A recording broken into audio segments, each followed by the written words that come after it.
আপনাদের দলের আহ্বায়ক নাহিদ ইসলামের একটি কথা নিয়ে দেখলাম দুইজন উপদেষ্টা প্রতিক্রিয়া জানিয়েছেন। একজন খুব দুঃখ প্রকাশ করেছেন এবং একজন বলছেন যে এটি আসলে নাহিদ ইসলামকেই স্পষ্ট করা উচিত, যে কিছু উপদেষ্টা আখের গোছাচ্ছেন, সেফ এক্সিট খুঁজছেন।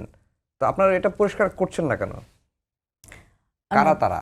এই বিষয়গুলো তো পরিষ্কার করতে হবে। আচ্ছা, দেখেন, এটা তো আসলে আমি যদি বলি আমাদের দলের আহ্বায়ক জনাব নাহিদ ইসলাম নিজেই বলেছেন, উনার ব্যক্তিগত অবজারভেশন।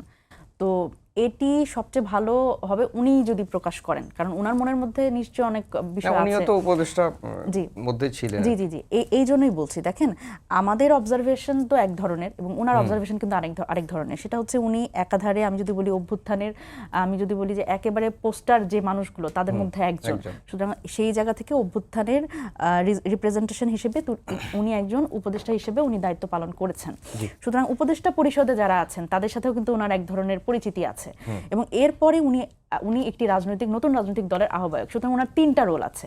সেই 3টা রোল থেকে উনি যেই বক্তব্যটি দিয়েছেন সেটি আসলে আমার পক্ষে ব্যাখ্যা করা সম্ভব হবে না। এটি সম্ভবত উনি সময়ের জন্য অপেক্ষা করছেন কিনা আমি জানি না। আমার ধারণা হয়তো যে উনি সঠিক সময়ের জন্য আসলে করছেন কিনা, অপেক্ষা করছেন কিনা। আবার আমার আরেকটা জিনিস মনে হয়েছে, সেটা হচ্ছে যে উনি আবার এটা বলে সেই উপদেষ্টাদের সতর্ক করলেন কিনা।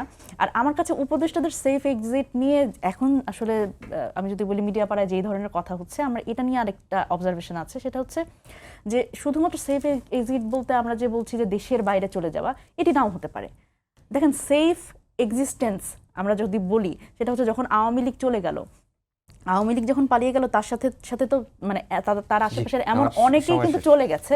কিন্তু আমি যেটা বলছি সেটা হচ্ছে এই উপদেষ্টা পরিষদের অনেকে কিন্তু দেশের বাইরে যাওয়ার সাথে সাথে এটাই তাদের একটা পরিকল্পনা হতে পারে। আরও একটি পরিকল্পনা কিন্তু আছে যে অন্যান্য রাজনৈতিক দলের সাথে নিজেদের অ্যালাইন